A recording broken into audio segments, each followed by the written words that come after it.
because I know what it is like to have something and then to lose it. And I don't want Britain to lose what it has. I grew up in a poor country, and I watched my relatively wealthy family become poorer and poorer and poorer, despite working harder and harder as their money disappeared with inflation. I came back to the UK, age 16, with my father's last £100 in the hope of a better life. So I have lived with the consequences of terrible governments that destroy lives, and I never, ever want that to happen here.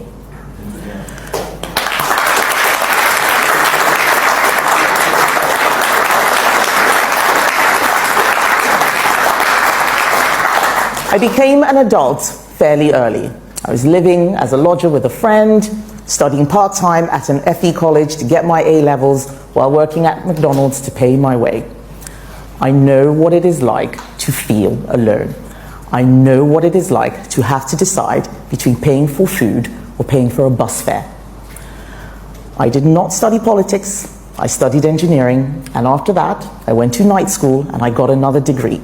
So I see politics the way most people see it, as an outsider, not having the perfect language or the perfect presentation, but wanting to fix things.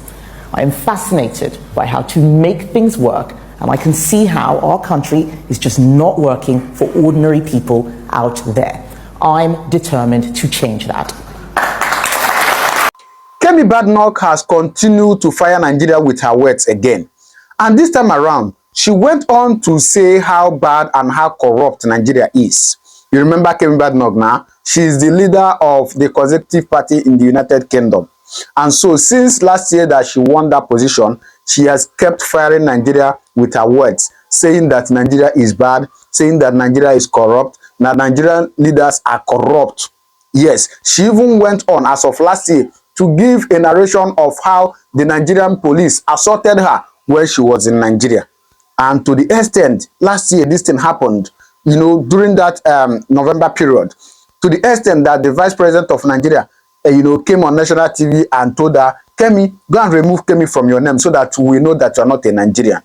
But she said no, that she is not a Nigerian, instead she's a Yoruba lady.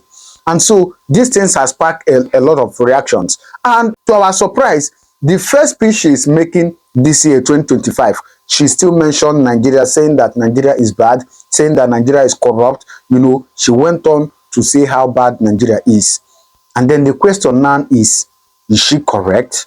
In fact, they interviewed her and was asking her, do you think that you are rude in some of your words? She said no, that she's not rude, that she's only saying what happened or what, she feels that is right. I don't think I'm being rude. I just think I'm saying something that I wouldn't mind hearing back. What some of your colleagues have been saying to me in the last few weeks, including, by the way, some who are backing you, who say the thing is with KEMI is she falls out with people or says things that upset people or people who say that you've been rude to them. And is that a problem?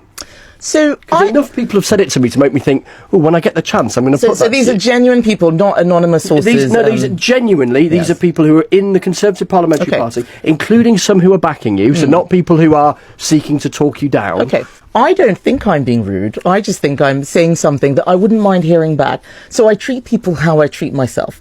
And, I've had even some of my advisors saying, well, why did you say that? No, why did I say what? What do you mean? Oh, like what? I can't remember. But, you can. But you weren't. No, I generally can't. I generally can't remember. And I was like, well, what did I say? I was nice. I was like, no, you shouldn't have said this. And I thought, oh, well, I was just being honest. And they're like, oh, but he's going to be so upset by that. And then you check. And I think on that occasion, the person actually was not. But I have to be mindful that I have a higher tolerance for things than others. And I think part of being a leader is being able to calibrate so that you can help manage. So you're going to have to do people. the softly thing a bit more. Yes. But that's fine. I'm not perfect. I've never said that I was perfect. If we keep wanting people who will give the perfect interview and have the perfect policies, will look perfect. See, there's nobody like that. Everybody's coming with pluses and minuses. And what this leadership contest is about is not a general election or who's got the nicest manifesto.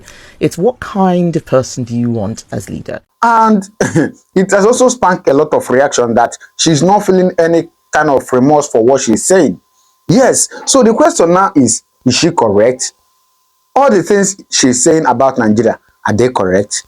If they are correct, that means she's not rude and she's not insultive. Anyways, let me allow you to watch some of the videos she made about Nigeria. I grew up in Lagos, Nigeria. Thank you, Roxy. Lagos was a place where almost everything seemed broken. I grew up under a military dictatorship, and I would never have believed that 40 years later, I would be standing here as the leader of the world's most successful political party in the history of Western democracy. I was lucky in my experiences. I was born to a relatively wealthy family and had a decent education. But I also know what it is like to be poor. I watched my family become poor as their wealth, income, and savings were inflated away by destructive government policies. But they didn't call it socialism, but it definitely was. Capital controls, no freedom of movement, government owning the means of production. And there was no freedom either. The government decided which school your child went to, it decided which businesses could or could not operate, all the way to arrests with no trial and state-sanctioned murder. So I know what freedom looks like. It's what I had in the UK. I know the values that can make citizens wealthier and happier, and how without them, they become engines of misery and despair. Classic liberal values, not left-wing liberalism, but classic liberalism of free markets, free speech, free enterprise, freedom of religion, the presumption of innocence and trusted institutions within the rule of law, and equality under the law, no matter who you are or where you come from. All of those things were missing when I was growing up as a child. So I know their value, and I know that in the West, we may be losing what made our countries great. All right, so what do you think? Drop your comment on the comment section. Do you think that she's rude?